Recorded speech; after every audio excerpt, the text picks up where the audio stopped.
But there are a lot of politicians out there on the picket lines for sure. Donald Trump might be the next one. I don't know if he'll actually hit the picket line or just have a rally somewhere nearby. But I am very interested to see if Donald Trump unloads on Joe Biden for his EV mandates and says that, hey, auto workers, Joe Biden is the one who's costing you your jobs. Joe Biden is the reason out here because of his EV mandates. Joe Biden's the reason why you need a better paycheck, because inflation is through the roof. Yes. That might be another tact he might take. These are the things I'm curious about. Joining us now, Dave Dulio, Director of the Center for Civic Engagement and Political Science, Professor at Oakland University. Good morning, Dave. How are you?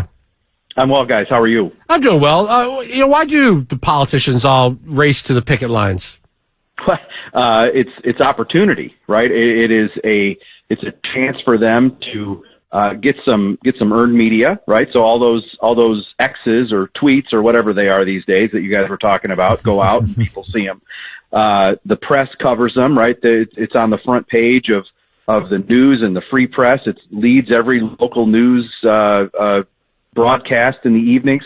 And for Democrats, right, it's a traditional and important constituency that, as you mentioned, Trump might have a chance to eat away at, and frankly, he's already done that. If we go back to the 2016 campaign, he made great strides with voters in Macomb County, for instance, that are tied to the auto industry, and he did that by attacking trade deals, NAFTA, for instance, TPP, and he really saw a payoff to it. So it would not surprise me at all if we saw him engage more on this issue. With the stance that Gary Peters or Rashida Tlaib, Alyssa Slotkin, and any of them have on EVs, why aren't the workers booing them and saying, look, you're pushing for our jobs to go away by mandates for EVs? Why are they so welcome on the picket lines? Well, I think that Republicans need to give those folks an alternative, right? They need to point out the contrast between their position and whatever Democrats are offering at the time. And I think that with stark contrast, and we saw this with Trump in both of his campaigns here in Michigan, that when an alternative or at least an alternative voice and approach is provided, it can be persuasive. You look back, and you mentioned this back in 2016 when Donald Trump really had regained a significant amount of support from union households across this country for his election campaign back then. But in 2020, a lot of that had eroded when Joe Biden had competed against him. Do you think that's going to shift back in Trump's favor going into 2024 based on this EV mandate?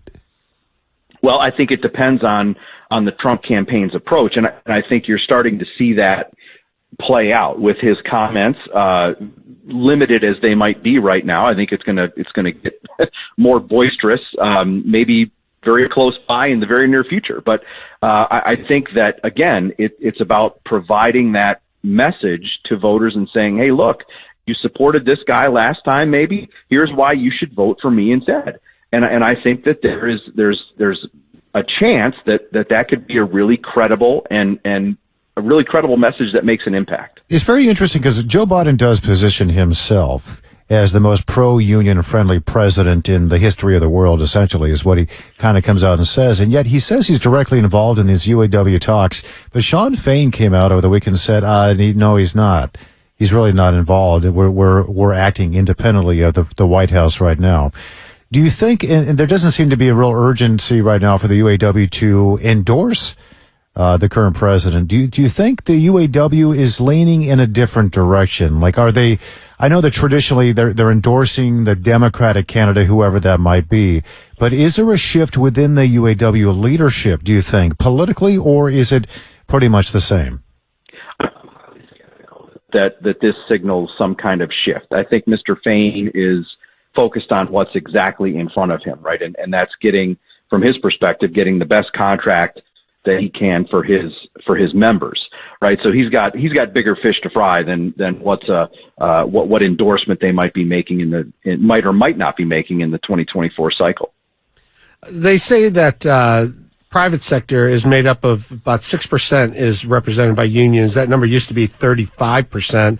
Manufacturing, less than 10% union now. How important is it for politicians to chase the union vote? Well, I think that there's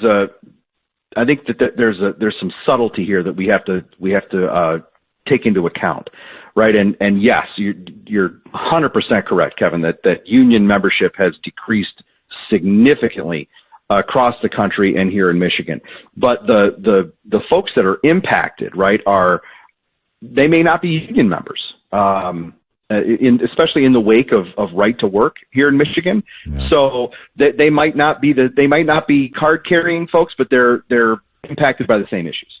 I wonder what is the stronger message that the UAW membership really cares about, because the Democrats are really traditionally focused on, worker rights and so-called fair pay and fighting that war. But Trump is emphasizing things like job security. In light of what's happening in the industry, do you think that's the better message? Well, it's interesting, right? Because the Democrats and you mentioned President Biden specifically, he wants these EVs, but he says he's pro-union, he's pro-worker, right? The question becomes, can he have it both ways? Can he win both of those arguments? And we'll see. Yeah, we'll see. I don't think he can, but most people, I don't know. We'll find out, won't we? Dave Giulio, director of the Center for Civic Engagement and political science professor at Oakland University. Good to talk to you, Dave. Thanks. Thanks for having me. All right, have a good one. Interesting. The arguments in the discussions will continue. We're going to check with Fox News at the bottom of the hour. Well, actually, we'll be right back. This is 760 WJR.